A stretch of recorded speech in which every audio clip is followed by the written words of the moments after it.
everybody doing? Great. Good. This is gonna be like a podcast, platform. We're gonna invite you guys to talk about experiences you have or questions you have. So we have slides up here. We'll go over the slides a little bit, but we're not gonna follow them to a T. Yeah. I'll introduce, myself, or actually, I got a question for everyone. How did everyone find us? You tell us.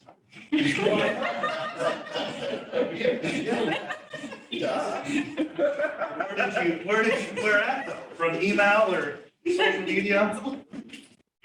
From the group, that you had, was there at KW? Well, everyone, who else? What about everyone else? We were in, you have started a community.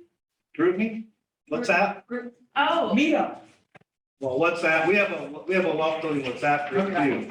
Awesome. yeah, something. Yeah. What about meetup? Anyone for meetup? Yeah. Yeah, okay, cool. All right, so today we're gonna go over, how to wholesale, real estate. What's up, Rob? You can sit up here. Yeah, we're gonna go over how to, wholesale real estate.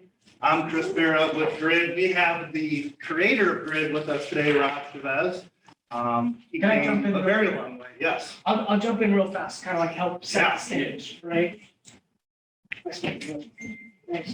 Okay, so you guys probably going like, what is Grid? Yeah, right? Like you're like, what's Grid? Okay, so just want to give you guys a little perspective. Grid is the largest agent-led real estate investment network in the world currently. We have over 20,000 people in 30 different communities across the country. We want to grow to 1,000 plus communities, right?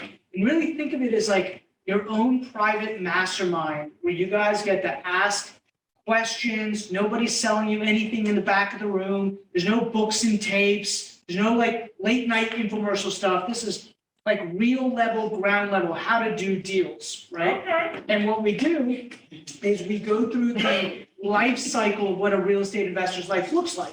So that by the end of the year, you understand everything from, let's say, the foundation, like wholesaling, all the way to being the bank at the end of the year, right? Like who would want to be the bank? Like being the bank is like one of the goals. Really, it's like, how do you get your money to work for you and compound over time? So think of this as your own private mastermind, and you guys have the ability to ask as many questions as you possibly can. We never want you to leave with that questions unanswered, right? And I remember when I first started, I was always like, I'd go to RIAs. Who's been to a RIA before? Anybody, right? You go to RIAs and you would give just enough information to be dangerous. But then you too, for $1,999, could buy the course, right? And learn how to do it all. And we decided, no, let's flip that. Let's share all the information, because what we want to be able to do is do deals with you guys at the ground level. The more you know, the more you're empowered to go out and do deals, and maybe we do deals together, right? And that's kind of how it works. And so my little group, I started it 14 years ago, just as a way to like build my network. And then the next thing I knew, we had a room that packed 100, 150 people once a month, and we would just talk shop. It started with 5 people. And then like today, my group has 4,000 people in it. And then there's other communities around the country, and they're building their tribe. They're building your group. That's how I want you guys to think about this. This is your group. And it's, we never claim to be experts or gurus. We're just sharing with you what we do at the ground level. And then we want, like, if you're experienced in the room, we want you to like collaborate with us, right? If you're like, hey, you have ideas of how you could do it better? Great. We're all learning. This is a learning environment. Make sense? Mm-hmm. And we always say the power's in the relationships all around you.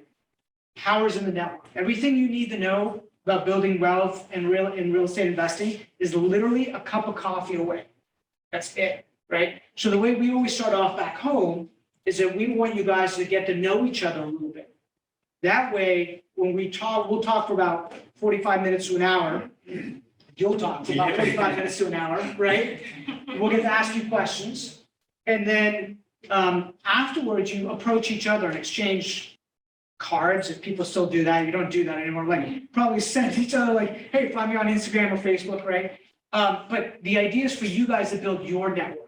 because the bigger your network is, the larger your bank account is.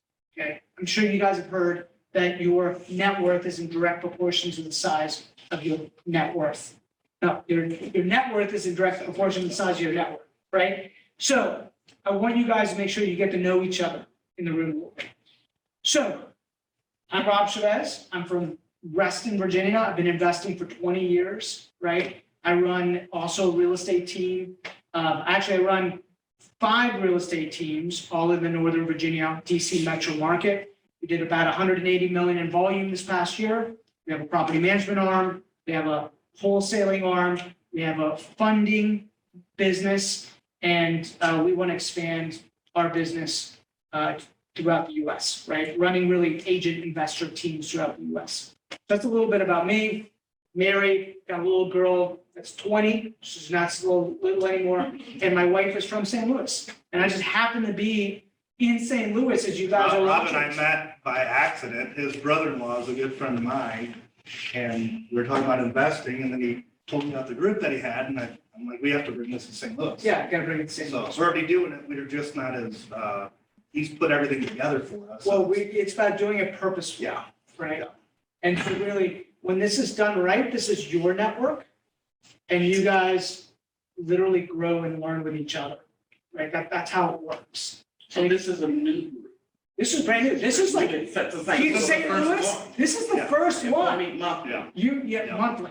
And like, for instance, this is about wholesaling, which is why we got the wholesaling guy here, right? And then next month, what is it next month? Creative financing. Creative financing.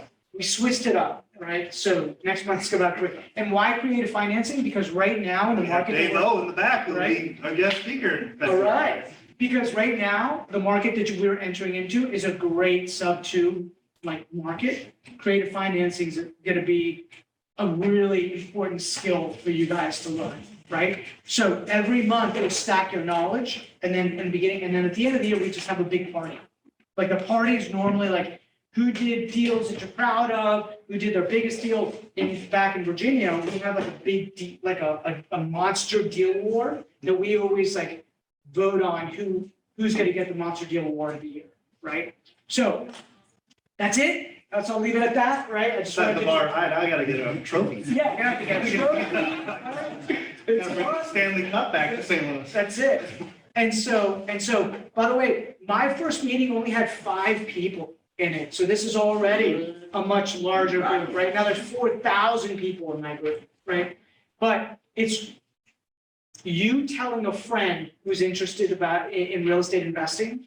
And what we need to do is add value to you guys by giving you guys information to make it worth it for you to show up once a month, right? So that's what it's all about. So I just wanted to kind of set the stage. Thank you for having me. And then why don't we just kind of start, like, I always say guests, like these, you guys go last, right? Why don't we start with you? Introduce yourself. It's a 10-second elevator pitch. Who you are.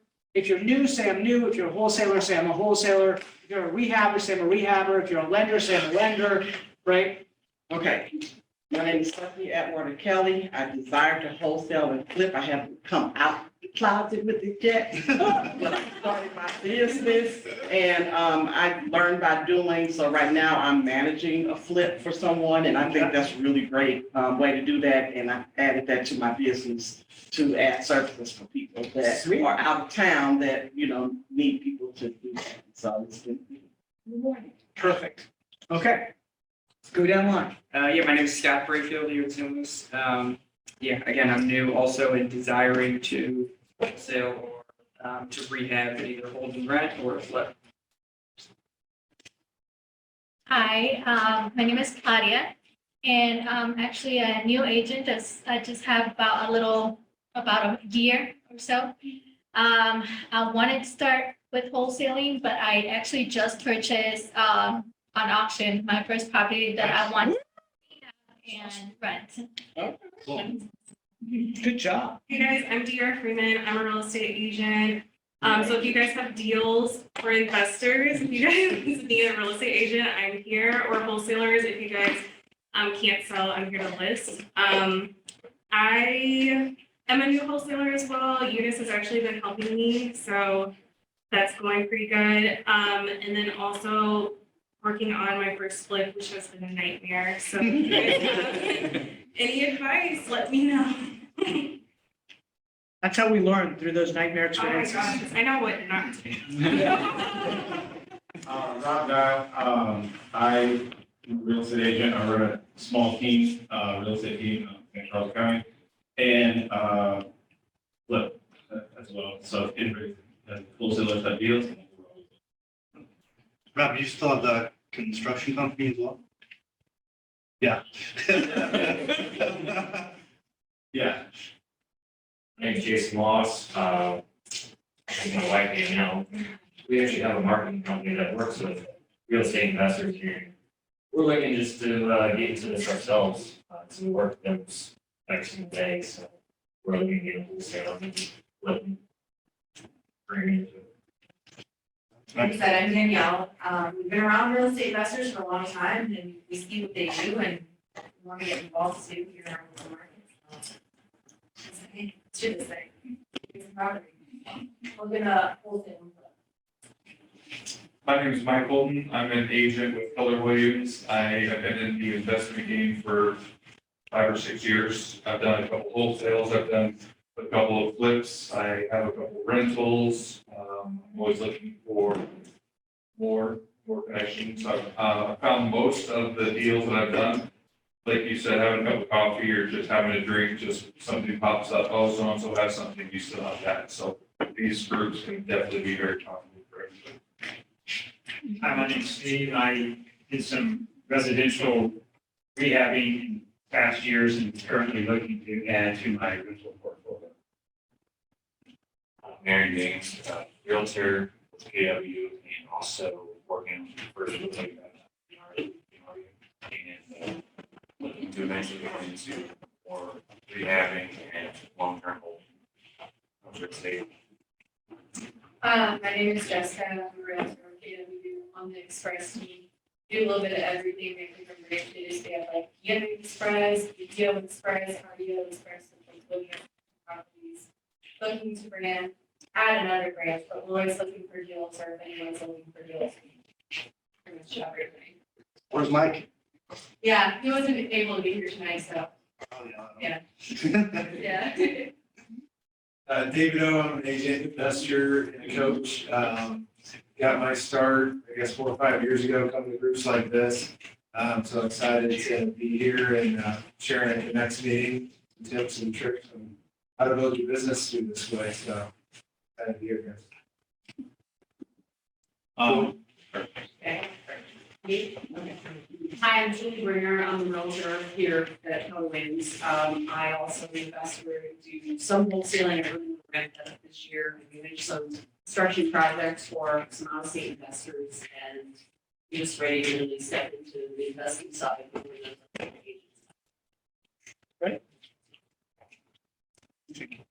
My name is Elliot Turner. I'm an inspector. I bump into real estate agents I'll walk you your car. all the time. And, I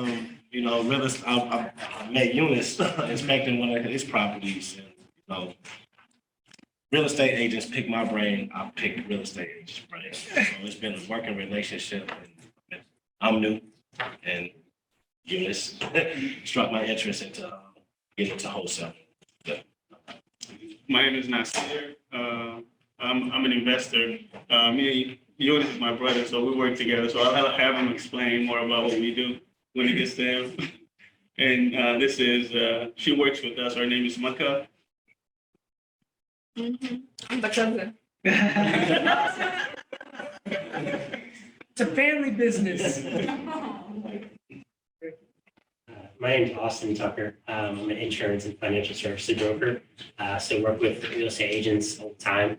And then this is also my business partner, Zach. He'll kind of tell you a little bit more what we do on the mortgage side of things. And lots as well. Zach, is our friends of Cole? Yes. All right, I remember the gun show. Yeah, Austin Stack. Zach Funk, come from a family of realtors, but I'm on the insurance and finance side as well. We help people with mortgages get out of those into a mortgage-free life program to pay off their mortgages faster. So very interested in what you guys have to say tonight about the wholesaling and the flipping. Interested to go. Right. I am a financial coach, actually, not a realtor, and I work with business owners to help them gain clarity around financial uncertainty. And he's my brother. Yeah. I know. He drove all the way from Wildwood, not. Yeah, that's right. That's right. From Virginia. Yes. I forgot to mention that I am. Trina, do you? And Hi, I'm Trina here. I'm a realtor and property manager and known Chris for a while and just happened to run into him the other day, so I'm here and brought.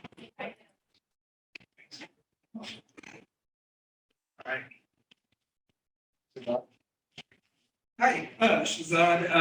I do a little bit of wholesaling, a little bit of Airbnb, full-time in it. Happy to be here. Yunis? All right, Tellee, you want to introduce you guys? I'm Tellee Warren. I'm a realtor with KW. Got an Airbnb. We get a bunch more. Decided to be a party grid. Kelly helped us buy a house here in St. Louis. Yes, that's right. That's right. My name is Cole. I'm also a real estate agent. I'm working on Chris's team. I'm brand new to the business, looking to learn a little bit more about this. Go for it. I don't care if it's long, right? Or No, no, This is your show, right? This is your show. How'd you get started? How old are you first? I'm 21. 21. When did you get started? 19. Okay. How'd you get started? Okay. Let's go for it. Tell us the story. So my name is Yunis Abdalla. I came here as an immigrant back in 2003. I grew up in St. Louis City, and I went to, public schools, parents on Section 8. And then I was a problematic kid at teen, as any teen, honestly. But after, I believe, 18, I was working at ballet. So once I got to ballet, I was doing that a lot. I got comfortable because I made a lot of tips off of ballet. And one day, my boss came up to me and told me that, hey, you're gonna get a raise. So I was excited, I never got a raise in my whole life, and I never stayed at a job more than like 3 months, honestly. So that was just a win-win situation right there. And I thought I was gonna become a manager and all these other things. But he told me I was gonna get a raise, and he came up to me and he was like, hey, your raise is gonna be 25 cents. I was gonna get $8 an hour. So to him, it was like a big thing, but to me, I'm like, what? Like, are you really serious? But as soon as I heard that, then my mind clicked like, okay, I cannot get comfortable like this anymore.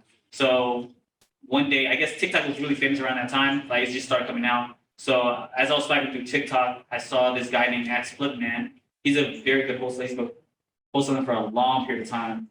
But after I watched some of his videos, then I ran into another video like Big Pockets and saw them mentioning Rich Dad Poor Dad. And then once I read that, I was like, okay, let me get started into the real estate game and actually take it serious. So I jumped right in, and I'm here now, honestly. Like, got my first deal like 2 months after I got started. Trials and errors a lot in getting started, but once I got the hold of it, like, it was pretty smooth. Like, making my first money and chunks of money, and from there. Yeah, so when we first met, that was during the pandemic. Yeah. Too. Yeah. I mean, so this was, what month was it in 2020? I believe May or June. May or June, right? Yeah. Because I think I joined the brokerage around that time. So maybe April, May, June. Yeah, so, right before spring, I asked, the question, how many transactions do you want to do? He says, I don't want to sell real estate at all. I want to get right into wholesale. Yeah. Right away, right? So how did you prepare for that? What were you reading to your pockets? How did you know the first step to take? I knew the first step was to actually take action. I could read all about it all day, but if I don't do anything, I wasn't gonna get anywhere. So that basically trying to take action and learning as I go, which is not the right way all the times, but I was just like, okay, I don't have nothing to lose. I didn't put no money down or anything. So it was just like something free that I could just do and see what happens. So you didn't sign up for a class or anything like that? So what is wholesale? Yeah, what is it? I guess. Yeah, let's start there, because there might be people here going, what is he talking about? What is wholesale? Okay, Explain it. so wholesale in real estate is selling a contract. Literally, that's all this is really simple. You find a seller, you get him the property in the contract, you find an investor, sell it to him, and you make a chunk of money back to him, honestly. Like it sounds simple, it is, but you just have to learn as you go and like ask questions too along the way. But yeah. So I'm gonna help facilitate it a little bit, Yeah. right? So, wholesaling is a marketing business, right? So a lot of people think that real estate oftentimes is, it's about flipping houses, but really it's about marketing and being able to develop rapport with sellers. And so what was your first marketing channel in order to find your first deal? Tell us about your first deal. My first deal, I found driving for dollars. If you guys don't know what driving for dollars is just riding around and seeing abandoned houses, and you can tell if they're abandoned by boards on the walls, on the windows, or long grasses in the front yard, or just broken windows and stuff like that. So I wrote it down a couple houses, and then I had to find out who the actual owner was of the property. But since we live in St. Louis City, it's really simple. You go to St. Louis property search, and you can really find out who the owner is from there. And then you just got to get in contact with them. Now, how do you find their phone number? Phone number. So when I first got started, like I said, I didn't pay for anything at that time. So I just used my head and like, so are you guys familiar with True People Search? Anyone? Yeah. So I use True People Search. It's weird how they have all their information without. It's free. Yeah, it's free, but all the information is on there. So I just put their name and zip code and found their phone number. It has like 6, maybe 7 or 3 phone numbers on there. I just called each one of them until the owner actually answered from there. So what would you say to them?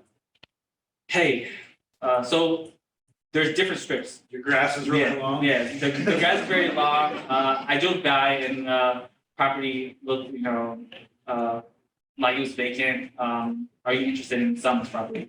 And usually I might ask different questions like, how did you acquire this property in the beginning? And just like build a relationship with the person, because I don't want him to feel like he's just not a puppet, but just someone that I'm using to make something off of. So I really want to build a relationship with him and then make him happy, make me happy, and make my investor happy. And then come with an actual offer, a good offer for both of us. So how many phone calls did it take for you to get your first one? How many driving hours? How many, walk us through that? Over 100 calls. I used to wake up around 7 or 8 in the morning and literally drive around, write some addresses down, come back home, and then search them up. It takes a long time to really search everybody's name up and really get that first phone number that actually matches. But it took a long time, hours throughout the day. And sometimes I called 10 people, wouldn't have any luck, 50 people wouldn't have any luck. But then out of those 100, one person might say, yeah, I'm interested, but the house, they want an enormous price for the property, and I'm like, can't do that. So, but we get to negotiate at that point once we get that first offer. I'm sorry, I'm reading this and somebody wrote the comment, I didn't realize Rob is jacked. That's not.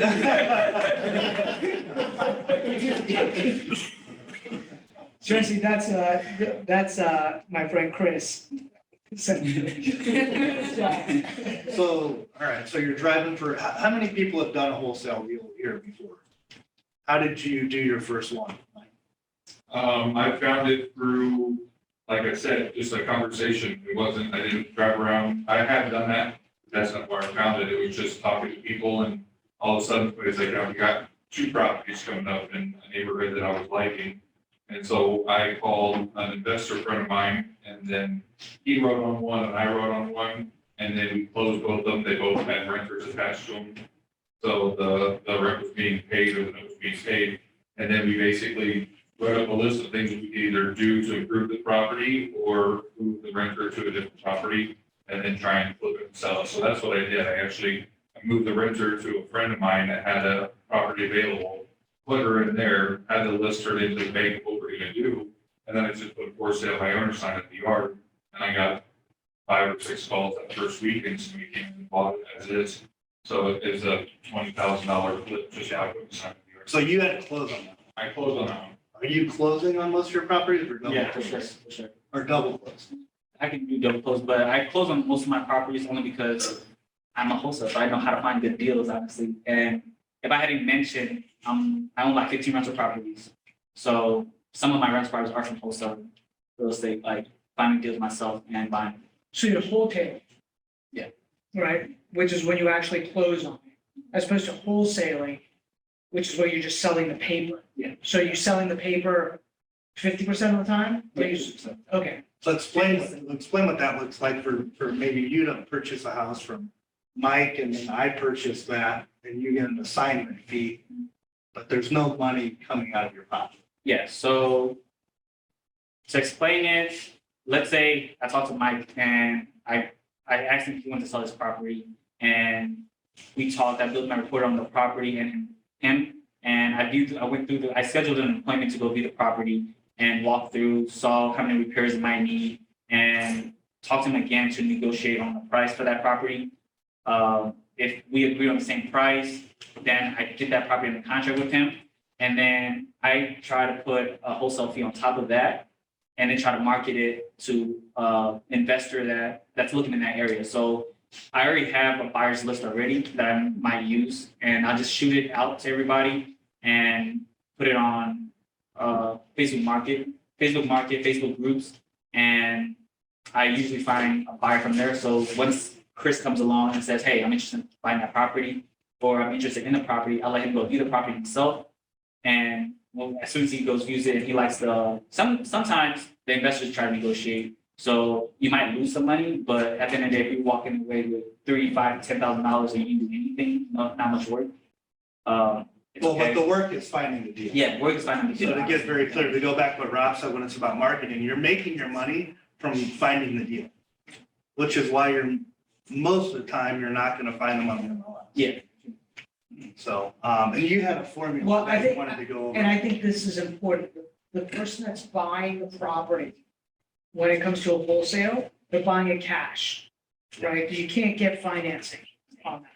And so they're typically cash buyers. Now, it doesn't mean that the cash is necessarily theirs. They might be getting the cash from a private lender or, a hard money lender. So that's an important thing because people think, oh, well, it's an end buyer that's got a traditional loan, it's gonna buy it. Or if you do have to close on a property, there are people that will lend you money for 24 hours.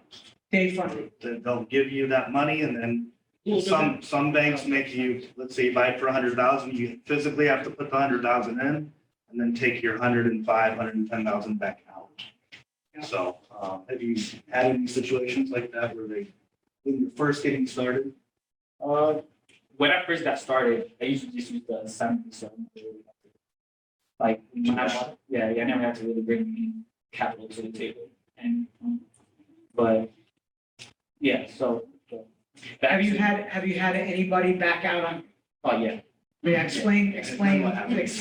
So usually in my contracts, I have non-refundable earnest money. So they have like 3 days or 2 days usually to turn that earnest money in, and I'm on track of it, like, hey, did you go today? Did you go today? Until they put it in, because if they don't by those 3 days, I usually just cancel contracts because at that point, not serious anymore. But if they do back out, they don't get their earnest money deposit back, I keep that myself. Or and try to find a buyer, but if I can't find a buyer, then usually I might give that earnest money to the seller at the end, just so he's comfortable because he didn't wait this long, thought that I was buying the property. So that's what happened usually. That's a good business practice. Whatever. So when you buy it, what you just described, you were that you selling it to someone else? Yeah, selling to someone like also. Yeah, all he's selling is the contract, the paper.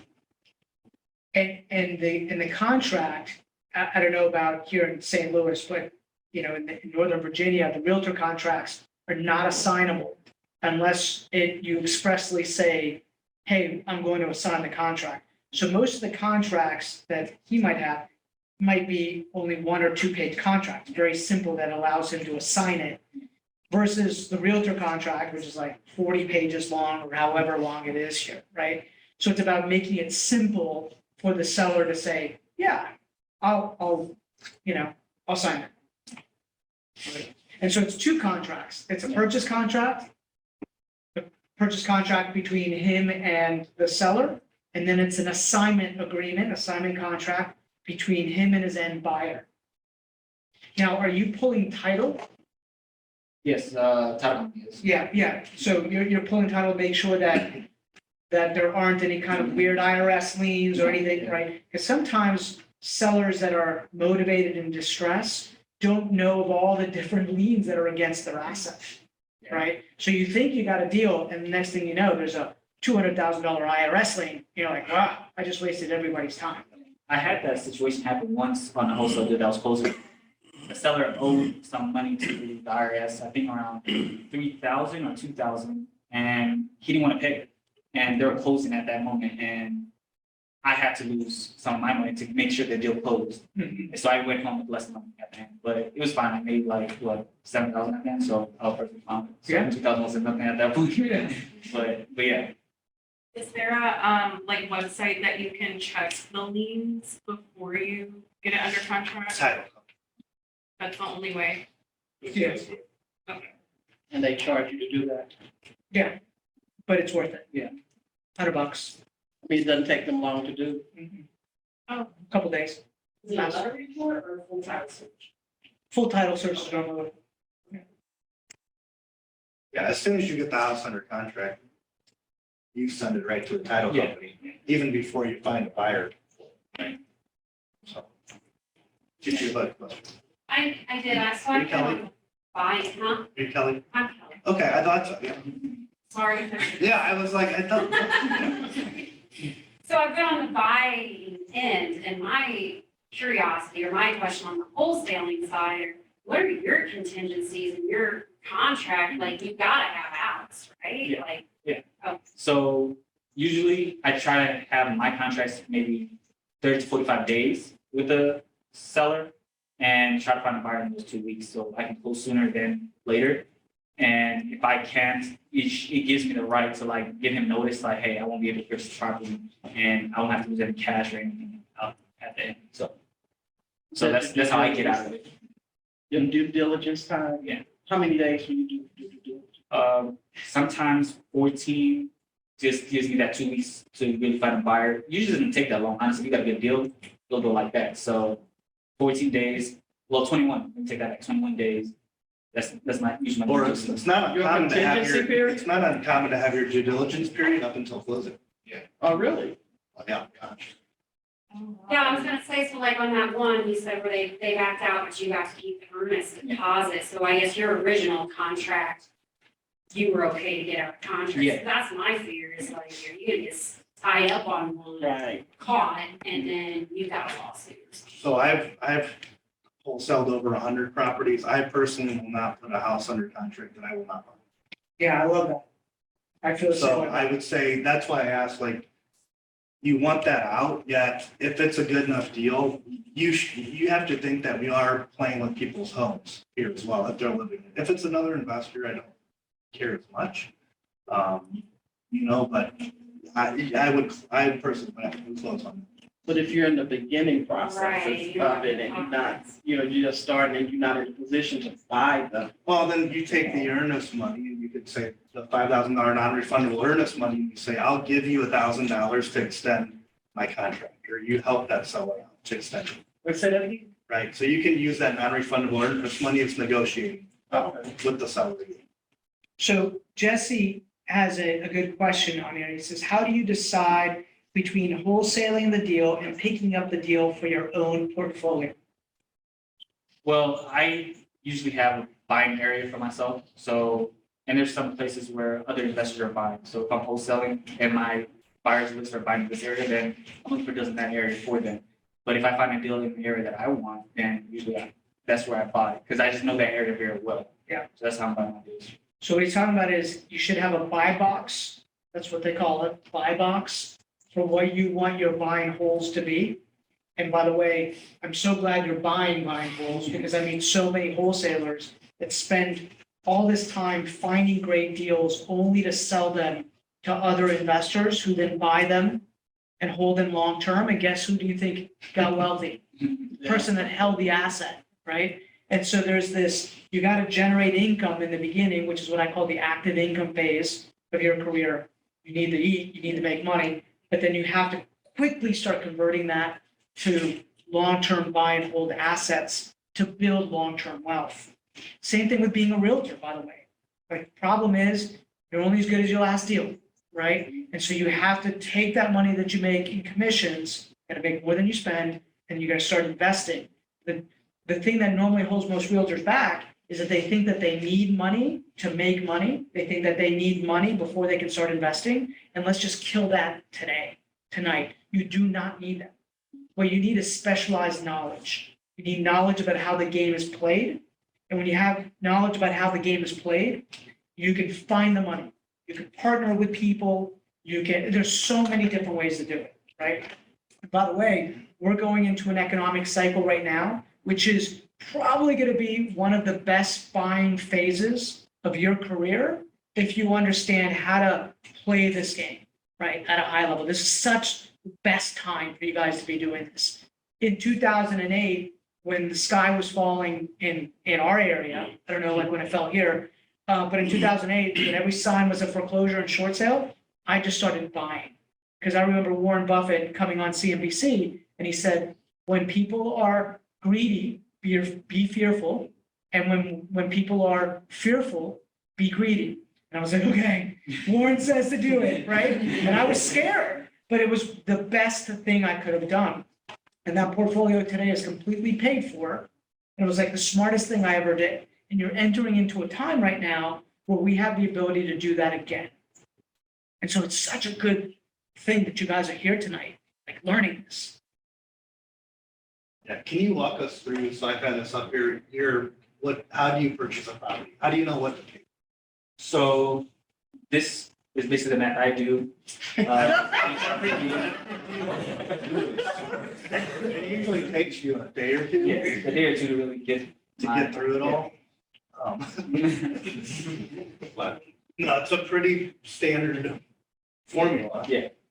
So usually the ARV times 70%, or right now I say maybe 65 to really stay safe if you can, and minus repairs, and then that's usually what you should offer. Well, with minus your wholesale fee, and then what you should offer, and that's what you're looking at to sell to an investor. Okay, so ARV is After repair value. okay. So the retail value, if you were to sell it on the MLS, Yeah. this is what it's itself. Once it's fixed out. Once it's fixed up. Okay. And then minus repairs. Once you walk through the property, if you guys don't know how to tell how much work a property needs, walk with a friend of yours or an investor you meet here and ask them like, hey, I have this property that I'm walking, a wholesale deal potentially, and just get their input on how much repair it might need, or take some pictures. Usually, you're not going to be totally correct, but you can guess an amount of what a repairs will need on pictures, and minus your wholesale fee, and that's usually what you want at the end. Usually 5K, 10K, but just depend on the deal, how much you can really fit in there and make it a good price for the investor at the end. And then that's what you're going to be marketing to the investors. Yeah, and our market's very similar to yours, where we're usually about $40 to $50 a square foot rehab cost. So 1,000 square foot home, $40 a square foot. That's about right from what you see here. Sure. I've probably never thought of it that way before, but Is it cosmetic? yeah, cosmetic rehab. Not gut rehab. Yeah. We've created a spreadsheet, Three different levels. and we had like different levels. We have like a basic rental remodel, right? And then we have a basic remodel, and then we have like a full like rehab, like gut, where we might move some walls and do things like that. And when you get really good at this, you don't even need to go see the house. You could literally calculate it by understanding the total square footage. And you could even get them to like FaceTime, and like you could look at that and you can make an estimate like that fairly quickly. And so that's how people wholesale you know, you probably hear of wholesalers that are like here doing wholesale deals in Tampa, and you're like, wow, right? They never even walk and look at the house. Or they might get somebody at the local level to take some pictures, walks the property, might even just do a video, and then they know what it costs. And then they know what they can offer at that. Yeah. And Tellee is a big buyer in St. Louis area. You walk 3 or 4 properties a day. And he does that. He works with one of our partners and he takes videos and all of that, just like Rob was saying. So that's a good way to maybe even get into real estate investing and becoming familiar with the process. Is walking those properties and becoming familiar with the repairs. Can you go back to that formula real quick? The big one? Well, Yeah, please. Just that one. So you're taking 70% of the ARV, then minus the renovation. So you're basically building in a 30% profit margin for the person who's selling the house. but it's not profit. There's also soft cost in there, and there's the cost of the money, and there's the cost of electricity. So it's not all profit, and there's a margin of safety that's in there, right? And what he was saying earlier was that right now in a shifting downward market, that number is probably closer to 65, right? By the way, the more expensive the property is, you know, the higher that number could be. It could be like 80 cents on the dollar minus the rent. If you're looking at $1 million asset, you're starting at 800 and then you're backing it out. So you always have to, if it's really low dollar, you're more like maybe 50 cents on the dollar minus the reno. So you have to, the 70% number is just kind of like average, right? Of like your mid-market in a market. Yeah, definitely a sliding scale. Yeah. Or maybe if you're running it as a whole, you're probably willing to pay a little bit more. Sure. You got a little 2K, 5K, and Yeah. little money. So when you became an agent, are you an agent? I'm an agent, yeah. Okay, so do you do any of your deals through the MLS at all, or you still drive dollars? Yeah, because I call expired listings. But and buy my own deals off the market sometimes too. I see a lot of people that don't do it, but it's like there's deals there, honestly. But yeah, just I find some deals off of there. Well, so what are you doing differently now than you did when you were first starting? So when you're first starting, that was a lengthy process. Yeah. Of driving around and going online. To make it easier now, I have like a team in place now to really do things. It took me a long time to get here, but and then we have systems. I don't know, are you guys familiar with batch leads or PropStream? Can you explain what those are? PropStream and batch leads are basically websites that can help you find wholesale deals and create a list on your own buy box of what you're looking for or what your investors are looking for. And then you can use that to skip trades, and you can have systems calling those numbers for you, or you can, with batch leads, you can send text messages and to get your buyers, sellers from there. So that's what it's easier but it costs. So it's not free or anything. But when you get to that point, then I definitely recommend it, honestly. So I hear you say you can go into PropStream. Yeah. And I can search for non-owner occupied homes or people that are delinquent on their tax liens. Yeah. I can pull that list and you can skip trace, which gets their phone number. Yeah. And then what do you do with that information? With you calling them? Or Yeah, texting them? calling them, texting them, and with batches, once they start responding back and you feel like they are interested in selling, where they give you a price or they're like, yes, I am interested in selling, then usually I call them after that and really get to talk to them one-on-one and see what they're looking for, price range, and what their situation is. Because some people are going through situations where divorces or need money because they want to leave that house to go somewhere else to like retire. So I try to talk to them one-on-one. That's really a good thing to really talk to them. Text messages is okay, but talking to them on the phone is probably the best way you can get a deal done. You all said skip tracing, but you all didn't define that. Skip tracing is usually same thing I said in the beginning, using true people search, finding out their phone numbers and getting contact with those people. So skip tracing is the app that does that instead of you having to. Yeah. Okay. And it'll do a longer list instead of you doing it one by one and really taking a long period of time. You can do that in literally maybe 2 minutes. Yeah. So, So how many realtors are in here? Who has HomeSnap? There's phone numbers on there. Do you have to pay for it though? No. Okay. I must have the wrong version or something. It's only been a year and a half. I'm not There's phone numbers on HomeSnap. You can find a lot of the information. in True People Search is amazing. Yeah. You're like, just like, the amount of data that's in Yeah. True People Search, it's free, Yeah. right? I don't know if you guys can speak on this, but like, as real estate agents, when we use HomeSnap, there's like do not call. But then when you use True People, they don't say do not call. So like, Right. when we do wholesale, do we just say we're an investor and then won't get, like, I don't know. Yeah. Couple things, you're not selling anything. Okay. So you have to think about it, what you're doing is you're actually buying something, Okay. right? So I guess just. I forgot to go over the legal jargon. These are just opinions and we're not. Okay.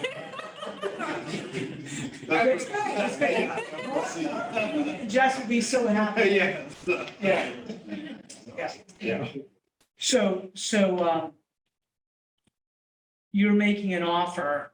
Okay. So you're not So an it's a little- agent when you're calling. That's right. Focus on buying it. And what Okay. you find is that when people are very receptive, more receptive when they feel like you're the end, like you are the person, Yeah. right? Now, they might be like, no, I don't want to sell, but they're not, you could certainly be like, would you be offended if I make an offer on your property? Yeah. No, I'm not offended if you make an offer. I can just decide whether to accept it or not, right? Okay. So, Can we like, role play? If you- yeah. I mean, not you, I'm just saying. Like you. Like, I just want to know how like the language like goes, like, let me buy your house, but then you're not technically buying their house. I don't know. Right. I think it's a mindset for me because I'm like, I don't have the money to buy their house. But you're saying it and technically you are, but I don't know. Well, so you It's have just to, confusing sometimes. you have to look at it a little bit differently, that you're in a partnership with someone, because Okay. when you're wholesaling, you say me, or it could be one of my partners that are purchasing this property, Okay. right? gotcha. So you might call him, you have probably 10 people that can buy houses here, Yeah. right? So the LLC that's making the offer might not be the LLC that closes on the transaction. However, I'm not sure which one of my partners this deal's gonna work with. So I have to Okay. present it to several of my partners, and then we'll figure out which one's the best. And that is a great thing, because you're leading with integrity at that point. And it's true, we're the marketing arm of the partnership. They're the money arm of the partnership. Think of it that way. You're asking $100,000 for your house, you'll get your $100,000. Here's an interesting, I signed a contract today where I'm the seller. Okay, I'm the seller of the property. This is a property I bought 15 years ago, maybe 16 or 17 years ago. And the investor cold called me and said, would you, I see you on this property, this duplex on this street. And would you be interested if I make an offer? And I was like, man, I know the game, I play the game, blah, blah, blah, like I'm doing this. And he was like, well, I'm just interested, like, what would you take, right? And I'm like, why don't you go look at it? Here's the number of my property manager, why don't you go look at it? And then get back to me, and, make me an offer. I'm open to selling it. These properties are 3 hours away from where I live. It's when I started. I'm not in love with them, right? And so they came back. He made me a low offer initially. I said, nah, I'll probably just put it on the MLS at that point. I'll sell it myself. And he said, what number would you take? Gave him the number. He said, I think we can make that work. Right? I was like, cool. Right? Now, I bought it. I'm selling it for $15,000 less than what I bought it for 15 years ago. Think about that, right? I'm not a motivated seller, but it's not worth my time anymore to sell it. Does that make sense? And I own the property free and clear.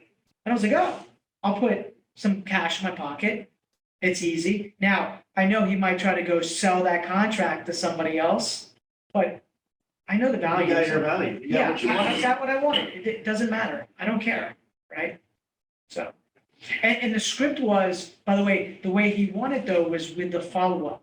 Because I'm so not motivated that he was like, emailing me and calling me like during Christmas and after Christmas. And then finally today, he was like, hey, my partner just saw it, gave the green light. I'll send you the agreement through dot loop.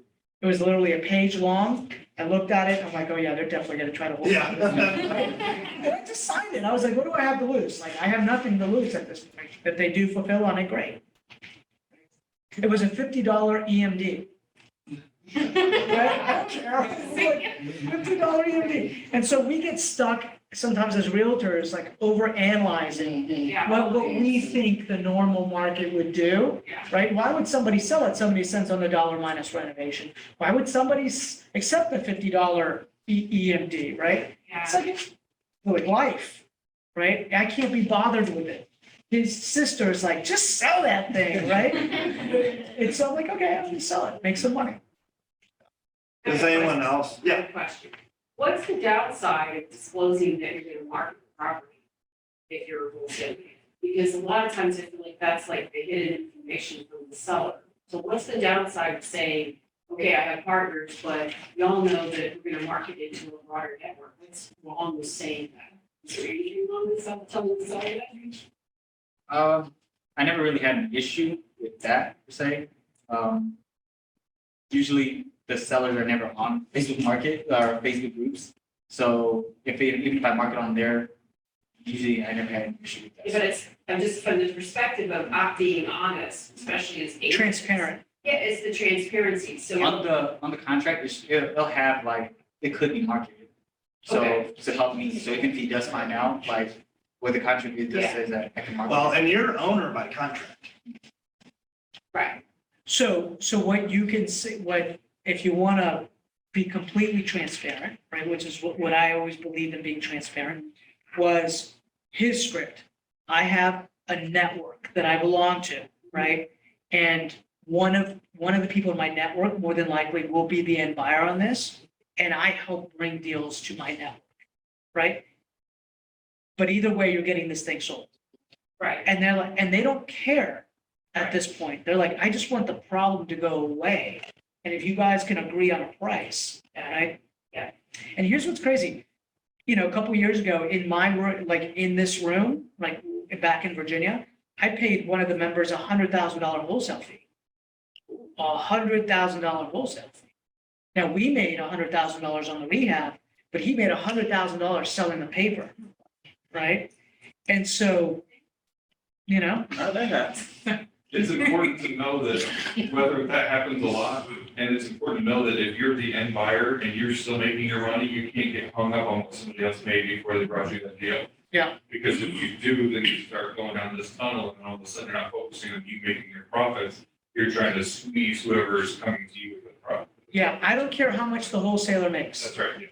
Right? That's irrelevant. And as long as the numbers work for me in my buy box, then I will buy that. And you're not gonna know 9 times out of 10 what he's got it marked up at. As long That's as right. your numbers work, it doesn't matter. That's right. You won't know.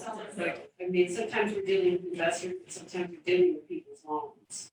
Well, so to answer her question, she said, why not be more transparent? So if he's marking it up, if he's under contract for $100,000 and he's trying to sell it for 115, you're asking, why don't we tell the seller that? They're gonna say, well, why don't you give me 115?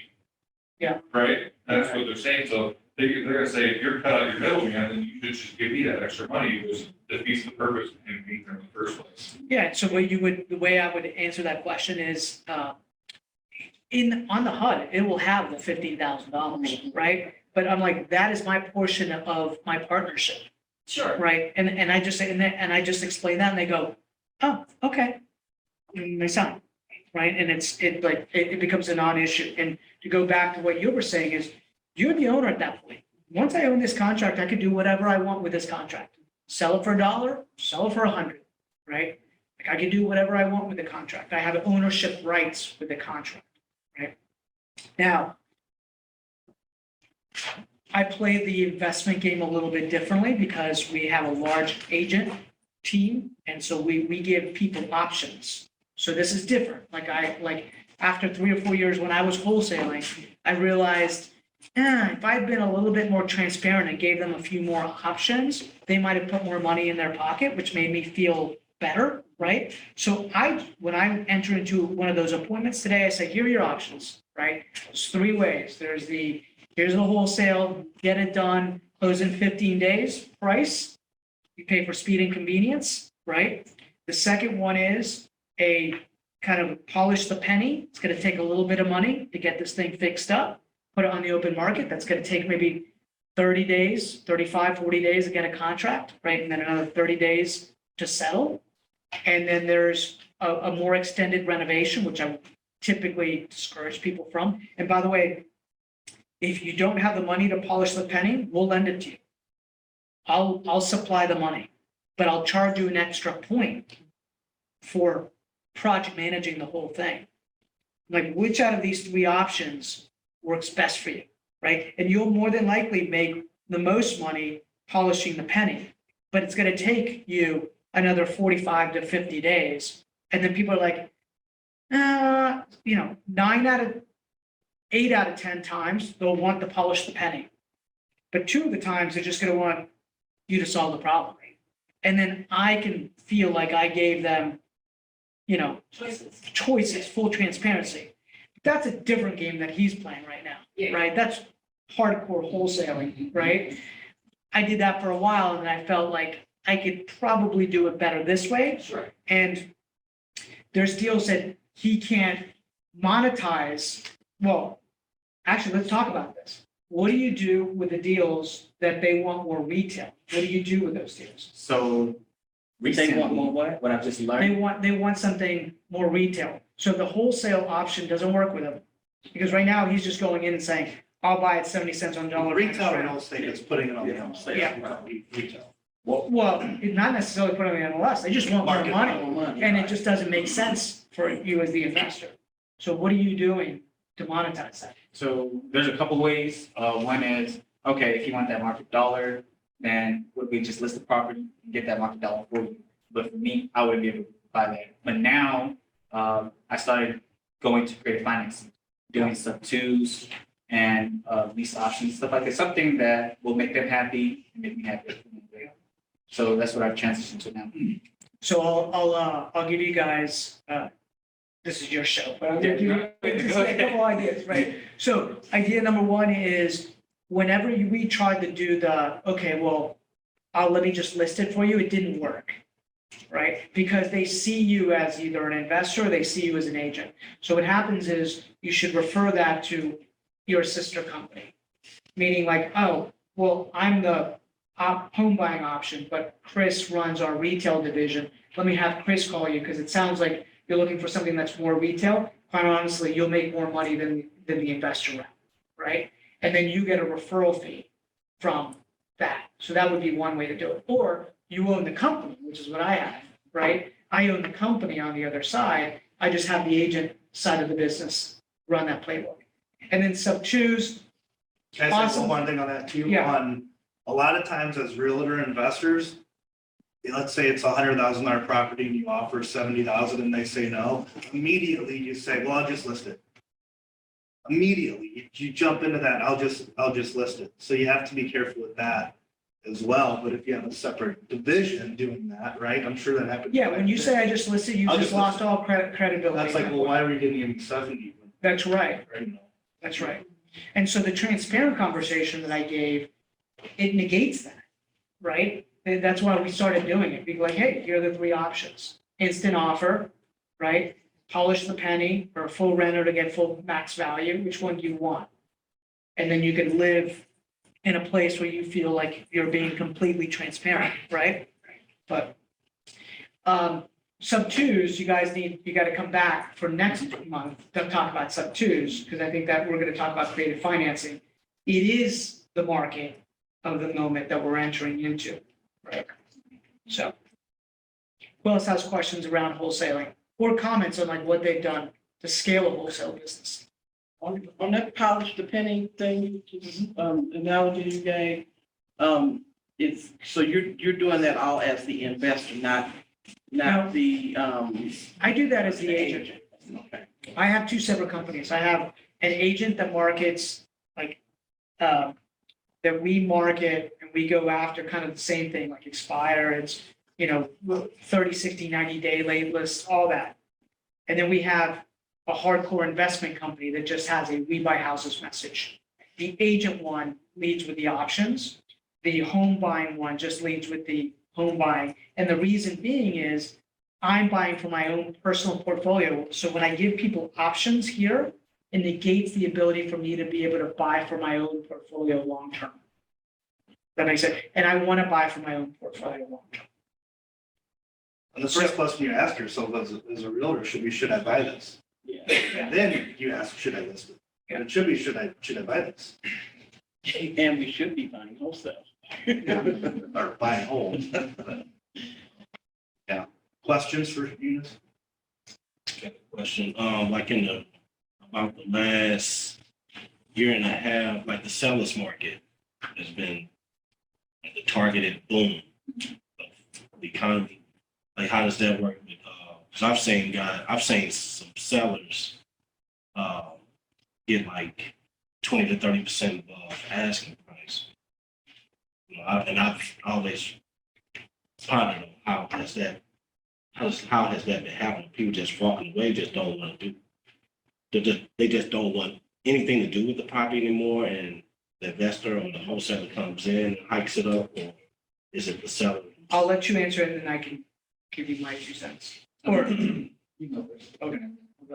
So, couple things. There was a lot of rookie wholesalers out there that put properties under contract in the last like 3, 4, 5 years that benefited from a crazy market. They put bad deals under contract, but because, the market was so good, they made money, right? When they put it on the open market. That's changing, right? Like the true professionals now are going to be like, It's starting to shift. But to answer your question specifically is, why would a seller sell it like off market when they could put it on the open market and let the market bid it up? Right. And it's because there's this thing called life that gets in the way sometimes. Death, divorce, drugs, depression, right? Like all the D's that are out there. And sometimes people are like, they just want speed and convenience. And the idea of having people walk through their house and judging them, because who's been in a hoarder house in here before? That's a big one. Right? Yeah. People don't want judgment sometimes. People don't want their neighbors to know about their business. People don't want, right? Like to know what happened behind closed doors. From the outside, everything looks normal, but on the inside, it's bad. And so then somebody comes along and can solve that problem for them. I've seen situations where, you walk, you can tell from the outside that there's some distress, and then you walk in the inside and you see what's going on in this person's life. Hoarding, mold, like we bought a house one time where your sister almost killed me because they didn't let the dogs out of the house for 4 years. There was a room that was just a designated, the dogs can go in that room. And so when you open the door, the urine smell was so strong. It was like, and my wife was like, you didn't warn me. And I took an appraiser, right? And I was like, that's why. I wanted you to be like, holy, right? Make the appraiser drive value down. And so life, right? So this isn't traditional. You're not convincing somebody to sell something at 70 cents on the dollar minus reno if there isn't some kind of issue that's there, right? That need to sell. Yeah. Yeah. And so, but it took me a while to wrap my mind around that. And until you walked into a house like that, it seems foreign. You're like, why would anybody do that? Right? And there's lots of reasons, right? Sometimes divorce is a big one. I remember one where like, I just don't want the memories. The memories are so bad in this house that I just need it to be done. And I just need it to be solved, right? Hoardings are really, the judgment one's a big one, right? They just don't want people to see their stuff. And by the way, they become paralyzed with the fact that like they have to do stuff with their stuff. Like, where do I put my stuff? Where do I put it in storage? Do I dump it? And they get locked in fear and they can't do anything. And so you come in and you help solve those problems. So ultimately, we're problem solvers, right? By the way, you're part therapist, you're problem solver, right? You're trying to figure it out to help somebody. I mean, and rapport is a big one, right? You have to figure out how to develop a relationship with somebody where they're gonna then sign on the dotted line to sell their house to you. So before you even, I was having this discussion with a friend, before you even decide that you're going to start marketing and spending money, you should probably figure out how to sell and be helpful, and get people to like you. Because, you could get people to call you, but if you're not likable on the phone, you don't know what to say, you just wasted a lot of time. But the way you do that is by doing, right? That's kind of what you said. How many phone calls did you make, do you think, before you got your first deal? You said 100? Yeah. I mean, I gotta tell you, doing a deal in the first 2 months and doing it, like, you did that fast, right? It took me 6 months to get my first deal. And it takes a lot of investors like 6 months. But once you build a belief system, then you're like, okay, cool. I think ambition helped a lot. I was ready to get that first deal. You're ready. I was ready, yeah. Hustle. Hungry. Yeah. Any final questions? Oh, go ahead. I got a question. Yeah, a question, what's your thoughts on reverse wholesaling? And then second part of that question is, what is the best way when starting out, like networking and finding these cash buyers and then getting their buy box and then start marketing those areas? So when starting on wholesaling now, I would say, like I said, the best thing for me was driving for dollars, because you can pick which properties you want to, contact and really get, because you might know good areas that, investors will definitely buy in and they'll pay the top dollar for it, So driving for dollars is one. And then to network with these cash buyers, definitely go to like meetings like these or, networking with meetings like this, go on Facebook groups and add yourself in there and ask, anybody buying the zip code that you're looking to, find deals in. And they usually comment down below. And you can use those emails, put them on Gmail and like create your, put all of them in there, all their emails in there, and then you can just start sending deals to them whenever you get one. And then usually they respond back from there. And then you can, some investors are really good buyers that you can build a good relationship with. So whatever deal you get in that area, you can just definitely go to them and then they'll continue buying back to back. So, yeah. Like I said before, the tall grass, a really good one for driving for dollars is trash cans. If everyone has their trash can out on Monday, but one house doesn't, that house might be vacant, depending on what it looks like. Newspapers stacked up, what other ones are you looking for? I mean, a big one in St. Louis is the green sheets on the front doors for the windows. You'll see those. We're gonna start seeing a lot more evictions because of rent increase. The eviction lists are huge. When's the best time a landlord wants to get rid of their property is when they're most stressed, right? They might be an investor too, but they're stressed out. They just evicted someone and we have a listing coming up for that reason. They're just done with it. They don't want to do rentals anymore. What are the gray sheets on? Eviction notices, or permit. No, you guys put permit notices, Permits, right? Yeah, yes. yeah. Old permits. Yeah, whole permits expired. So all those things add up. So that the house could be vacant. It doesn't have to be vacant though. It could be a tenant that hasn't paid in 90 days and they're living there. And they're not moving. So just because the sheriff goes to the property in St. Louis County doesn't mean that that person has to leave. It's pretty ugly. So, I mean, and then what would you say? You find the property, you find their phone number, then what do you say? So usually I introduce myself, who I am, and ask them, I guess role play. Yeah. Yeah. Do it. So I can say, yeah. Call them. Call him. Yeah, come on, D. Who's gonna role play? I'm sorry. Oh, He's gonna call you. okay, hello. Hey, it's Dear. Yeah, Do you own this property on 5231 Potomac Street? yeah, I do. Hey, so I just drove past today and I saw that this property was vacant and it says that you live in a different area, like out of state investor, well, out of state. And I just wanted to see if you were potentially looking to sell this property. Yeah, I might be. Okay. Can you tell me anything that you know of the property? How long has it been vacant? It's been vacant for 2 years. 2 years? Okay. Have you ever walked the property since it's been vacant? Have I ever what? walked it? No, I haven't.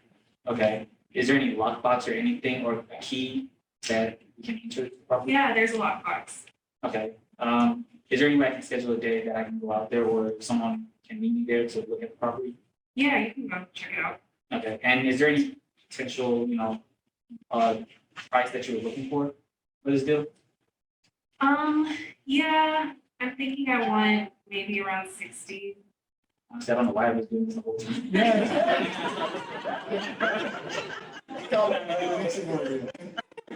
That's what you do. So you got iPhones like this now, so it's like, what's up? Oh, okay. Yeah. That's how you know how old someone Yeah, like. We do this, Yeah. or this. Yeah. Okay, what's the last thing you said? What's the result? What's the last thing you said? No, I said 60,000. Oh, 60,000? Yeah. Okay, I can accept that offer right now at the moment. So are you have this property on Zillow, or how do you know when she says 60 if it's what it's worth? 60, It's a quick way to look it up. Prop Street has it. Option has it. Zillow, there's a not for accurate, but you can look there. But as an agent, like I can go in there maybe like 30 seconds to a minute to like find what the house is worth. And usually by the time I go there, I already know what the ARV is, and I just got to minus what the repairs are. But usually when they give me the price, the offer they're looking for, then hard deals gonna say all the time like whoever gives you the offer first loses. But so that's how I just see it. But when they give me that offer, if it works perfectly fine, then there's no really. I just want to make them happy, and it makes them sound a bit quicker. But once I go there and it's not looking like the right deal, like offer they're looking for, then I try to negotiate with them. And usually they don't know what it is, so I think you said that in the last thing. When walking through and I write down all the repairs and ask them like, hey, do you know how much this costs? If they're not trying to negotiate, and then usually they negotiate down to the price. So will you ask like an out-of-state buyer? I'm not sure if you know this or not, but you have 2 broken windows. Yeah. The carpets. When's the last time you've been through this property? I'd love to do you a favor actually and send you some photos. Yeah. That way you know the reason for my own. Yeah. So looks like someone kicked in the back door too. So coming from contribution. There's been a hole in the roof for the last year. It's been raining. So I'm not sure if you're aware of that. So There's somebody There's living in it. water, right? Yeah. So he stopped at, occupy your, he stopped, he asked a question. Well, I mean, you could Yeah, go he's just into gonna go. negotiation. If she has 60 grand, then he's probably gonna look at the property. He's like, okay, well, let me go take a look at it. Yeah, okay. She gave a number and he said, okay, let me go take a look at it and see whether that makes sense. And then he'll come back and say, based on what I found, Okay, there we go. this is what I'm willing to do. You'll always offer a low number. They'll say, I can't do that. They'll try to figure out something that makes sense, right? But from just the way I started right now, once again, build a relationship with the seller. So just ask the history of this home. How did they get it? How did they acquire it? And how long did they rent it out ever? Why did they buy it in the first place? It's like build a relationship so they're comfortable with you. And then following up is one thing. So how many people are landlords by default and they didn't want to be a landlord? I don't know if you guys come across that a lot where Yeah. people, they say, I bought this house for my son or whoever, a family member, or I inherited it. And they're not a landlord. They own one rental property they're an accidental landlord. David, you sure you've came across that? Yeah. And the ones that you did, So I know Express Team, I know Mike has came across that several times. Yeah. Especially in Jefferson County where you guys are from inherited homes. Yeah. Yeah, I bought a duplex this year from somebody that inherited it. And the rents on, it was in Dogtown, it was rented for $350 a unit. Oh my gosh. I can't even rent a dumpster. Yeah. What's going on? So we took it over, we got the tenants out. We got it, this is for 900. Yeah.